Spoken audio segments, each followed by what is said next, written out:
welcome back to our channel. In today's video, I'll show you how to use free VPN on laptop, Windows 10 and 11.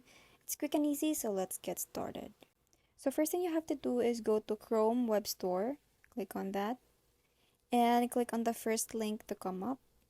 Just click on this one, and from here, just search for free VPN. Just type that in.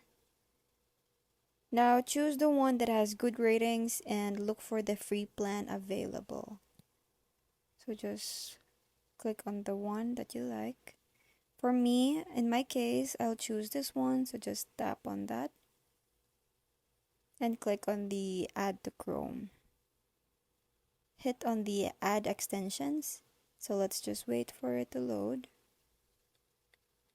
Now if you click on this one, you can see that there it is, it's added to our extension, and from here just click on drop down and choose the server that you want. In my case, I'll choose the US, and then it will automatically connect.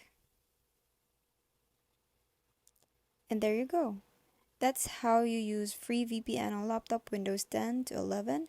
I hope you find this video helpful, and if you do, make sure to give it a thumbs up and subscribe to our channel.